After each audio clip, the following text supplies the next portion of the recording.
تکلیف اتنی ہو گئی کہ جلاب پر جلاب. لیکن وہ صحابی کی ہمت دیکھیں. یہی عقیدہ تو امام اہل سنت کا تھا, یہی عقیدہ امام اہل سنت کا تھا. وہ صحابی تیسرے دن آئے, کہا یا رسول اللہ صلی اللہ علیہ وسلم 2 دن سے آپ شہد چٹانے کے لیے کہہ رہے ہیں, جب شہد چٹاتے ہیں تو زیادہ ہو جاتی بیماری, دست و جلاب زیادہ ہو جاتے ہیں, کیا کروں؟ اللہ کے نبی صلی اللہ علیہ وسلم فرماتے ہیں جا آج کے دن پھر شہد چٹا, اس لیے کہ تیرے بھائی کا پیٹ جھوٹ بول رہا ہے, اللہ کا نبی سچ بول رہا ہے.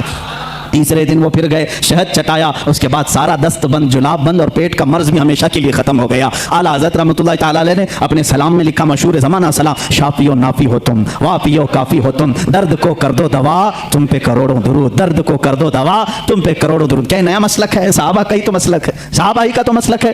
اعلیٰ حضرت امام احمد رضا خان رحمۃ اللہ تعالیٰ علیہ نے اپنی کتابوں سے اور اپنے اشعار سے جو مسلک ہمیں دیا ہے وہ صحابہ کا ہی ہے. صحابہ جاتے تھے. ایک صحابی ہیں جو بیان کرتے ہیں کہ ان کی آنکھیں نہیں تھی, وہ آئے حضور اکرم صلی اللہ علیہ وسلم کی بارگاہ میں, کہا کہ مجھے بڑی دقت ہوتی ہے گھر سے آنے جانے میں, مسجد کو آنے جانے میں, آپ آنکھوں کے لیے دعا فرما دیں. اللہ کے نبی نے نہیں فرمایا کہ آنکھیں دینا اللہ کا کام ہے, میرے پاس کہاں سے آ گیا, کیوں آ گیا؟ صحابہ کو معلوم تھا دیتا اللہ ہی ہے, دروازہ رسول کا ہوتا ہے, کیونکہ میرے آقا نے فرمایا انما انا قاسم واللہ یعطی, اللہ دیتا ہے اور میں تقسیم کرتا ہوں, اللہ دیتا ہے میں تقسیم کرتا ہوں. حضور نے فرمایا ہے بخدا خدا کا یہی ہے در, نہیں اور کوئی مفر مکر, جو وہاں سے ہو یہیں آ کے ہو, جو یہاں نہیں تو وہاں نہیں. اعلیٰ حضرت نے فیصلہ کیا, جو یہاں نہیں تو وہاں نہیں. اعلیٰ حضرت نے فیصلہ کر کے ہمیں بتا دیا ہے جو یہاں نہیں تو وہاں نہیں. بہرحال میں ان کی بات کو نقل کیا. خیر, اعلیٰ حضرت رحمۃ اللہ تعالیٰ علیہ نے کوئی نیا مسلک اگر دیا ہے تو مجھے بتاؤ کون سی نئی بات ہے جو صحابہ کرام نے اپنے زمانے پاک میں حضور صلی اللہ تعالیٰ علیہ وسلم کے لیے اپنا معمول بنایا تھا, وہی چیز پیش کی.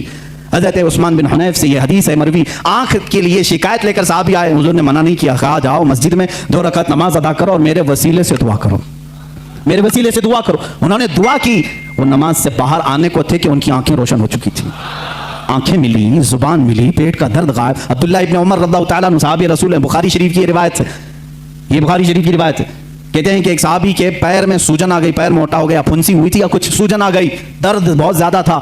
انہوں نے دوسرے صحابی سے کہا کہ بہت درد ہو رہا ہے. انہوں نے کہا کہ علاج میں بتاؤں, کہا ہاں بتا دیجیے. کہا جس کو تم سب سے زیادہ چاہتے ہو ایک بار اس کا نام پکارو. صحابہ کیسے علاج کرتے تھے, سب سے زیادہ جس کو چاہتے ہو اس کا نام پکارو. اس صحابی نے جھٹ سے کہا یا محمد آ وا محمد آ. بخاری شریف میں یہ حدیث موجود ہے. جیسے ہی انہوں نے فرمایا اور پیر جھٹکا, وہ صحابی کہتے ہیں میرے پیر سے سوجن غائب ہو چکی تھی, میرے پیر میں درد نہیں تھا. نام محمد میں اتنی تاثیر ہے تو میرے آقا کے لعاب پاک میں کیا تاثیر ہوگی, حضور جس پر ہاتھ رکھیں اس کا کیا اثر ہوگی, اس کی کیا تاثیر ہوگی. عزیزان گرامی وقار, رسول کریم صلی اللہ تعالیٰ علیہ وسلم کے متعلق جو کچھ بھی عظمت اور آپ کے مقام و مرتبے کی تعظیم و تکریم کے سلسلے میں اعلیٰ حضرت امام احمد رضا خان رحمۃ اللہ تعالیٰ علیہ نے اپنی کتابوں میں لکھا, اس میں سے کوئی نئی بات نہیں بلکہ ساری وہی باتیں ہیں جو صحابہ حضور کے لیے کیا کرتے تھے, میرے آقا صلی اللہ علیہ وسلم سے جو حد درجے تعظیم و تکریم کرتے تھے. اعلیٰ حضرت رحمۃ اللہ تعالیٰ علیہ نے رسول کریم صلی اللہ تعالیٰ علیہ وسلم کے عشق و محبت میں اس کمال کو پہنچے ہوئے تھے کہ جب کبھی آپ کے سامنے کوئی کسی اور کا تذکرہ کرتا تو آپ اسے روک دیتے اور کہتے میاں اتنی دیر میرے نبی کی بات تو کرو, حضور کی شان میں کچھ باتیں کرو. لوگ آتے تو سب کو حدیث رسول پہلے سنا. کسی صاحب نے آ کر کے آپ کو گلاب کا تحفہ پیش کیا, کہا کہ لیجیے بڑا اچھا گلاب تھا, آپ کے لیے تحفے میں لے آیا. اعلیٰ حضرت نے گلاب لیا. دنیاوی چیزوں پر جو دل دے بیٹھتا ہے وہ عاشق رسول نہیں ہوتا, بلکہ عاشق رسول وہ ہوتا ہے جو دنیا کی ہر خوبصورتی میں اپنے محبوب کا جلوہ دیکھتا. گلاب لیا اور کہا یہ تو گلاب صبح شام کا ہے, صبح کھلا شام میں مرجھا گیا, اور اس کے بعد میں اس گلاب سے محبت کرتا ہوں. سنو, سرتاب قدم ہے تنے سلطان زمن پھول, لب پھول دہن پھول زقن پھول بدن پھول, واللہ جو مل جائے میرے گل کا پسینہ, مانگے نہ کبھی عطر نہ پھر چاہے دلہن پھول. کیا بات رضا اس چمنستان کرم کی, زہرا ہے کلی جس میں حسین و حسن پھول. پورے پھول پر نعت لکھ دی, کسی نے پھول خالی پیش کیا تھا اور بارگاہ مصطفیٰ میں پھول پر پوری نعت لکھ دی. میاں میں تو پھول اس کو تسلیم کرتا ہوں جو جب سے کھلا ہے کبھی نہیں مرجھاتا, بلکہ اس کے سائے میں جو آ جاتا ہے وہ بھی کھلا کا کھلا رہتا ہے. یہ اعلیٰ حضرت امام اہل سنت فاضل بریلوی رحمۃ اللہ تعالیٰ علیہ کے عشق رسالت کا معاملہ تھا, اور ان کے نعتیہ دیوان ہدایت بخشش کو آپ کبھی پڑھ کر کے دیکھ لو. آج بھی حالات ایسے میرے عزیزوں, بہت سارے اشعار لوگوں کو سمجھ میں نہیں آتے لیکن جھومنے لگتے ہیں. وہ امام الکلام ہے اور کلام الامام ہے, ان کے ہر نعت کو یہ مقام حاصل ہے. سرکار دو عالم صلی اللہ تعالیٰ علیہ وسلم کی بارگاہ میں جب ڈوب کر کے مدح سرائی کرتے, آپ کے نعت کے متعلق ہی ایک بات میں پڑھ رہا تھا. آپ کے چھوٹے بھائی مولانا حسن رضا خان رحمۃ اللہ علیہ, وہ بھی بڑے عالم دین ہیں, وہ بھی بڑے شاعر تھے. اور داغ دہلوی, دلی کے بڑے شاعر کا نام میں کہہ رہا ہوں, مرزا غالب اقبال کے ٹکے, داغ دہلوی, وہ استاد تھے علامہ حسن رضا بریلوی کے. علامہ حسن رضا بریلوی جب کوئی نعت لکھتے, کوئی اشعار لکھتے تو چیک کرانے کے لیے داغ دہلوی کے پاس بھیجتے تھے. داغ دہلوی کے پاس بھیجتے. آپ اپنے صاحبزادے حسنین رضا خان صاحب کو، کون؟ اعلیٰ حضرت کے چھوٹے بھائی حسن رضا خان صاحب اپنے بیٹے حسنین رضا صاحب کو اپنے کچھ اشعار لکھ کر کے بھیج رہے تھے دلی. وہ اعلیٰ حضرت کے پاس آئے. اعلیٰ حضرت نے کہا بھتیجے کہاں جا رہے ہو؟ کہا دلی جا رہا ہوں داغ دہلوی صاحب کے پاس، ابا جان نے کچھ اشعار لکھے ہیں وہ پیش کرنے جا رہا ہوں. اعلیٰ حضرت نے فرمایا ٹھیک ہے، جاتے جاتے ہمارے بھی کچھ اشعار لیتے جائیے گا اور داغ صاحب کو ہمارے بھی اشعار سنا دیں. اعلیٰ حضرت اس وقت نعت کون سی لکھ رہے تھے؟ ان کی مہک نے دل کے غنچے کھلا دیے، جس راہ چل دیے ہیں کوچے بسا دیے ہیں، ان کے نثار کوئی کیسے ہی رنج میں ہو، جب یاد آ گئے ہیں سب غم بھلا دیے ہیں. اللہ کیا جہنم اب بھی نہ سرد ہوگا، رو رو کے مصطفیٰ نے دریا بہا دیے ہیں، میرے کریم سے گر قطرہ کسی نے مانگا، دریا بہا دیے ہیں دربے بہا دیے ہیں. یہ پوری نعت لکھ رہے تھے اور جلد بازی میں تھے. پوری نعت لکھا، اپنا مقطع جس میں شاعر کا تخلص ہوتا ہے وہ نہیں لکھا، پوری نعت لکھ کر کے اپنے بھتیجے کے ساتھ پیش کیا. وہ گئے دلی. داغ دہلوی صاحب بڑے شاعر تھے، بڑے بڑے ان کے شاگرد تھے. پہلے انہوں نے حسنین رضا صاحب کا استقبال کیا، ان کے والد کی لکھے ہوئے اشعار کو چیک کیا. بعد میں انہوں نے کہا ہمارے بڑے ابا ہیں مولانا احمد رضا خان صاحب، ان کے بھی کچھ نعتیہ اشعار آپ کے سامنے آئے. داغ دہلوی صاحب نے مطالعہ کیا، ایک ایک شعر کو پڑھا اور اس نعت کے آخر میں کہا مولانا احمد رضا خان صاحب نے اس میں اپنا تخلص آخری شعر نہیں لکھا، لہذا جاؤ بھتیجے میری طرف سے یہ آخری شعر ان کو پیش کر دینا. ملک سخن کی شاہی تم کو رضا مسلم، جس سمت آ گئے ہیں سکے بٹھا دیے ہیں. امام الشعراء شاعروں کا امام تھا، اس نے کہا جس سمت آ گئے ہیں سکے بٹھا دیے ہیں. تمہارا کیا کہنا اعلیٰ حضرت فاضل بریلوی کا؟ اپنے زمانے کے شعراء بھی تمہارا ادب کرتے ہیں، سائنسدان بھی تمہارا ادب کرتے ہیں اور اپنے زمانے کے پروفیسر یونیورسٹیز میں پڑھانے والے تمہارا ادب کرتے ہیں. محدث سورتی، اب حدیث کی بات آتی ہے تو میں آپ کو بتا دوں، محدث سورتی رحمۃ اللہ علیہ جو محدث اعظم ہیں، ان کا چوچا کے شیخ الاسلام کے جو والد گرامی محدث اعظم کے استاذ بھی ہیں محدث سورتی، اعلیٰ حضرت کے ہم اثر ہیں، شاگرد نہیں ہم زمانہ ہیں. محدث سورتی صاحب مولانا فضل گنج مراد آبادی رحمۃ اللہ علیہ کے مرید تھے، ان کے مرید تھے. اعلیٰ حضرت کے پیر خانے سے بیعت بھی نہیں تھے، ایک نہیں کہ مطلب دونوں ایک ہی جگہ سے مرید ہیں، پڑھے بھی ایک ساتھ نہیں تھے. لیکن محدث سورتی علم حدیث کے بڑے عالم، اعلیٰ حضرت کا بار بار تذکرہ، ہر محفل میں تذکرہ. محدث اعظم ان کا چوچا شریف کے یہ ان کے شاگرد ہیں، وہ خود بیان فرماتے ہیں. محدث اعظم رحمۃ اللہ علیہ فرماتے ہیں میں نے اپنے استاد محدث سورتی سے پوچھا کہ محدث سورتی سے کہ آپ وسیع احمد سورتی رحمۃ اللہ علیہ ان کا نام، کہا کہ آپ اپنے پیر و مرشد کا اتنا تذکرہ نہیں کرتے، اپنے استاد جنہوں نے منطق پڑھایا آپ کو علم حدیث پڑھایا ان کا تذکرہ نہیں کرتے، بار بار مولانا احمد رضا مولانا احمد رضا مولانا احمد رضا، ہر محفل میں آپ ان کا تذکرہ کرتے ہیں. وجہ کیا ہے؟ محدث سورتی رحمۃ اللہ علیہ. دیکھیں میرے عزیزو، زمانے کے علماء کو آپس میں چپکلیش ہو سکتی، حسد ہو سکتا ہے، یہ میرے سے بڑا کیسے بن گیا، لیکن جو حقیقی عالم دین ہوتا ہے وہ سچے عالم دین کی تعظیم و تکریم بھی کرتا ہے. محدث سورتی رحمۃ اللہ تعالی علیہ نے فرمایا بیٹا اے میرے شاگرد، آپ نے سوال کیا، سنو، مجھے اپنے پیر و مرشد سے بیعت تو حاصل ہے، میرے استادوں سے علم منطق فلسفہ بلاغت معانی حدیث تفسیر اصول تفسیر تو حاصل ہے، لیکن مولانا احمد رضا کا میں تذکرہ بار بار اس لیے کرتا ہوں کہ ایمان کی جو مٹھاس مجھے ملی ہے وہ ان کی تعلیمات سے ملی ہے. عظمت رسالت ہوتی کیا ہے میں نے مولانا احمد رضا سے سیکھا ہے. یقین کس بات کا نام ہے یہ میں نے مولانا احمد رضا سے سیکھا ہے. اعلیٰ حضرت رضی اللہ تعالیٰ عنہ کا توکل بھی اتنا تھا، یقین بھی اس درجے کا تھا، جو فرما دیا حضور صلی اللہ تعالیٰ علیہ وسلم کے واسطے سے اس پر اٹل رہتے تھے اور یقین کے ساتھ. مشہور زمانہ آپ ابھی جو میں نے نعت آپ کے سامنے تلاوت کی، ان کی مہک نے دل کے غنچے کھلا دی، اس نعت کا ایک شعر یہ بھی ہے اعلیٰ حضرت رحمۃ اللہ تعالیٰ علیہ نے جو لکھا ہے، اس میں ایک شعر ہے جو آپ نے لکھا تھا، اس کی تاریخ مجھے پتہ نہیں، لیکن آپ سفر حج پر جب کشتی میں تھے، جہاز کا سفر تھا، سمندر کا سفر، اچانک بیچ سمندر میں ایک بار ایسے طوفانی ہوائیں آئیں کہ کیپٹن نے اعلان کر دیا کہ جہاز ڈوبنے والا ہے، بچنے کی کوئی امید نہیں، لوگ اپنے اپنے کفن اٹھا لو، اپنی تیاریاں کر لو. شور و غلغلہ مچ گیا تھا. اعلیٰ حضرت سکون سے بیٹھے اپنی کتابیں پڑھ رہے تھے، لکھ رہے تھے. آپ کی والدہ ماجدہ آپ کے ساتھ، پوچھا کہ احمد رضا اعلان سنے؟ کہا سنا. کہا جہاز ڈوبنے والا ہے؟ کہا نہیں ڈوبنے والا ہے. لوگ مرنے والے ہیں؟ کہا نہیں، لوگوں کی بات تو نہیں، لیکن میں تو محفوظ رہوں گا. کہا اتنے یقین کے ساتھ؟ کہا ہاں ماں، جب میں جہاز میں بیٹھا تھا حضور اکرم صلی اللہ علیہ وسلم کی حدیث ہے، پانی کے سفر پر جب کوئی جائے تو یہ دعا پڑھ لے، بسم اللہ مجریہا و مرساہا ان ربی لغفور الرحیم. جو یہ دعا پڑھ لے وہ ڈوبنے سے اور غرق ہونے سے محفوظ ہو جائے گا. میں نے وہ دعا تلاوت کر لی. اب میرا یہ یقین کامل ہے، ہزار طوفان آئیں، طوفان جھوٹے ہو سکتے ہیں، رسول اللہ کا قول نہیں جھوٹا ہوگا، میں محفوظ رہوں گا. اور آپ نے فرمایا تھا آنے دو یا ڈبو دو، اب تو تمہاری جانب، کشتی تمہیں پہ چھوڑی لنگر اٹھا دیے. یہ یقین ہے، یہ یقین ہے.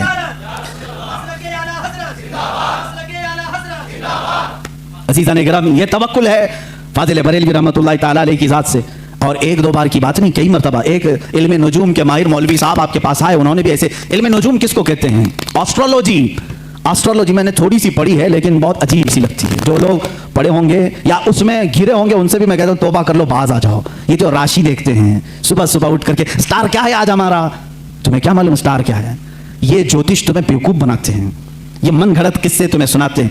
اور یہ جو تمہیں بتاتے ہیں آج تمہارے ساتھ ایسا ہوگا ویسا ہوگا، تم آج لال کپڑا نہیں پہننا، تم پہلے ایسی چپل نہیں پہننا، یہ سب ایسٹرولوجی لوگوں کے دماغوں سے کھیلتے ہیں.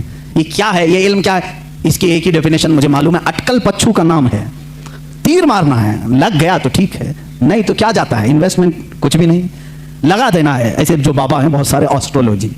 اور حیرت ہوتی ہے نہیں، آپ بھی کتنی بیوقوفی کرتے ہیں. سڑک چھاپ نجومی کے پاس ہاتھ دکھا رہے ہیں، لکیریں دیکھ کر بتا میرا بھوشیہ کیسا ہوگا.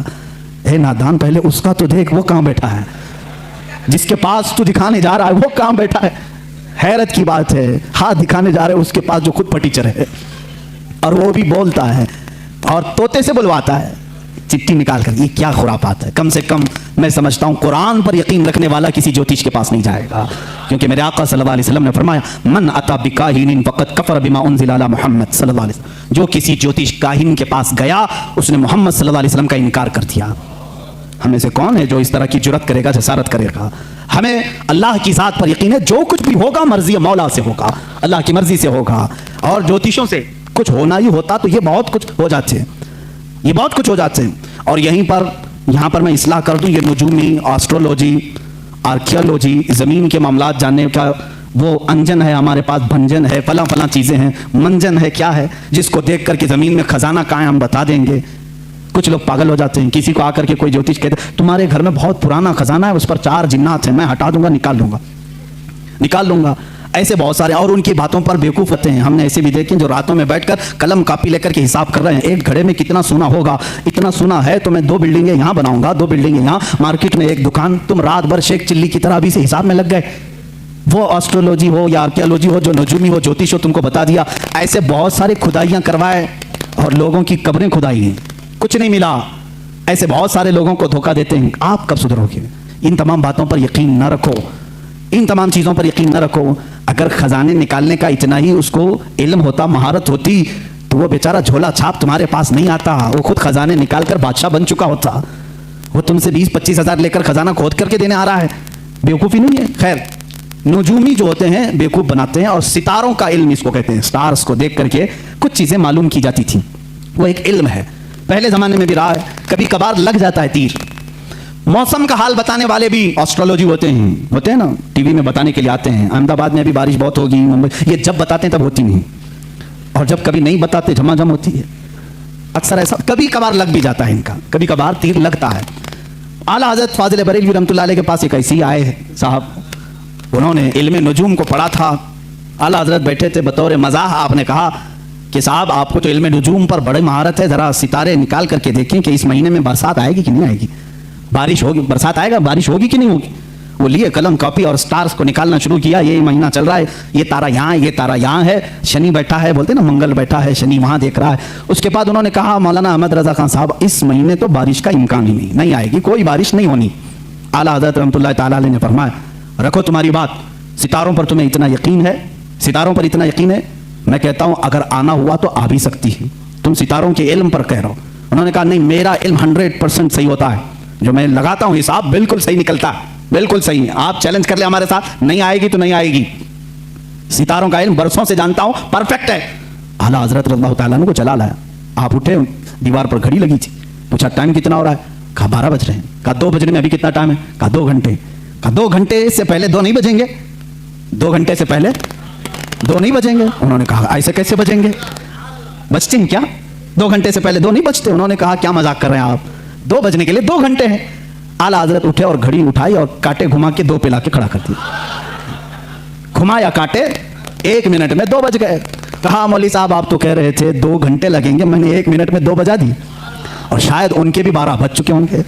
اعلیٰ حضرت رحمۃ اللہ تعالیٰ علیہ سے انہوں نے کہا کہ ارے یہ تو کوئی بات ہوئی، آپ نے کاٹے ادھر ادھر کیے، ایسے تو کوئی بھی بجا دے گا، ایسے تو کوئی بھی بجا دے گا. اعلیٰ حضرت رحمۃ اللہ علیہ نے فرمایا ہاں یہ گھڑی جو گھوم رہی ہے اپنی رفتار سے، تمہارا طے شدہ علم تو یہی کہتا ہے 1 بجنے کے لیے 1 گھنٹہ، 2 بجنے کے لیے 2 گھنٹے، لیکن خالق ستارہ، خالق سیارگان، اللہ رب العزت جن ستاروں کو پیدا کیا ہے وہ چاہے تو یہ 1 مہینے سے پہلے سارے ستاروں کو ادھر سے ادھر کر دے. جس طرح تم دیکھ رہے ہو آج ستارہ یہاں پر ہے، فلاں ستارہ یہاں پر ہے، بارش نہیں آ سکتی. وہ مولا اگر چاہے گا سارے ستاروں کو منٹوں میں ایک جگہ جمع کر دے گا. اور بارش کے جو امکانات کی بات آپ کر رہے ہو، اللہ اگر